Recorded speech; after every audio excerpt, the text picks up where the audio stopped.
जरा सोचिए, जिस मुल्क ने अमेरिका की सैंक्शंस झेली, United States will immediately impose additional punishing economic sanctions on the Iranian regime.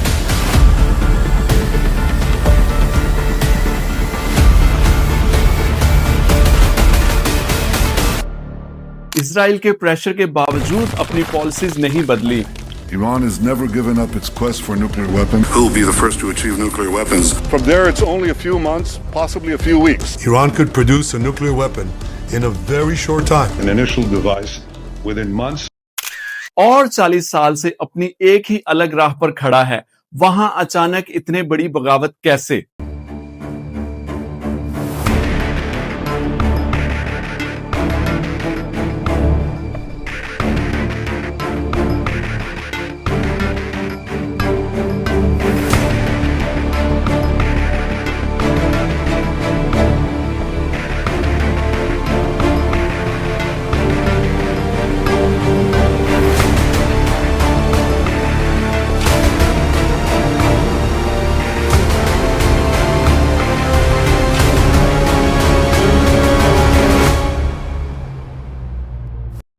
सवाल ये नहीं कि ईरान में प्रोटेस्ट हो रहे हैं, सवाल ये है कौन फायदा उठा रहा है, और अगर ईरान में सिस्टम वीक होता है तो रीजन में इस स्टोरी का अगला चैप्टर कौन बन सकता है।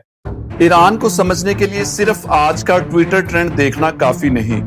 ईरान एक नॉर्मल कंट्री नहीं, ईरान एक आइडियोलॉजिकल स्टेट है जहां सिस्टम, आर्मी और फॉरेन पॉलिसी सब एक ही डायरेक्शन में काम करते हैं, और इस वजह से ईरान हमेशा अमेरिका और इजराइल के लिए अनकंफर्टेबल रहा है। 1979 के बाद ईरान ने खुद को वेस्टर्न ब्लॉक से अलग कर लिया, जिसके नतीजे में ईरान को इकोनॉमिक सैंक्शंस, पॉलिटिकल आइसोलेशन और कांस्टेंट प्रेशर जैसी मुश्किलात सहनी पड़ी। लेकिन ईरान ने कंप्रोमाइज नहीं किया। न्यूक्लियर प्रोग्राम हो, फलस्तीन का इशू हो या इजराइल के खिलाफ स्टांस, ईरान ने हमेशा हार्ड लाइन रखी।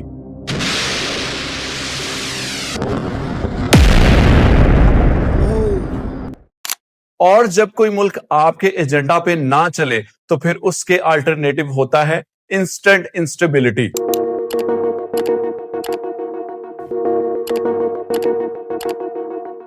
अब यहां पर एक इंपॉर्टेंट बात समझना जरूरी है। हर प्रोटेस्ट फॉरेन कॉन्स्पिरेंसी नहीं होता। ईरान में भी महंगाई है, जॉब्स का प्रेशर है, यूथ फ्रस्ट्रेटेड है, लेकिन सवाल यह है क्या ये प्रोटेस्ट ऑर्गेनिक हैं या फिर इनको बगावत के लिए उकसाया जा रहा है?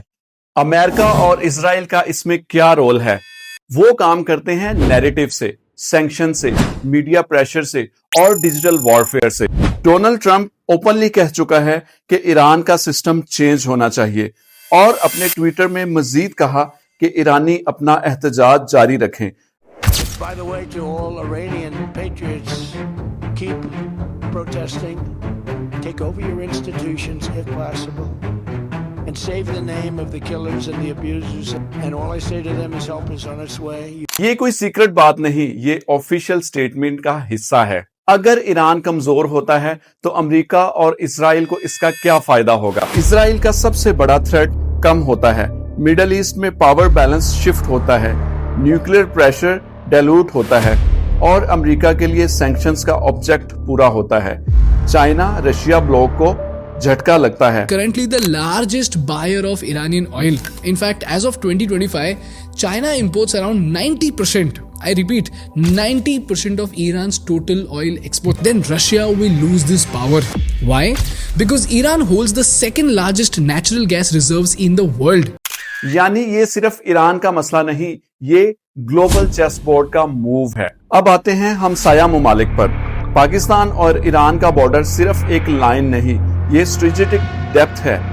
अगर कल को ईरान में प्रो यूएसए एलिमेंट्स आ जाते हैं या मोसाद और वेस्टर्न इंटेलिजेंस का इन्फ्लुएंस बढ़ता है तो पाकिस्तान को चैलेंजेस हो सकते हैं, जैसा कि border instability, Baloch belt pressure, intelligence infiltration risk, regional polarisation.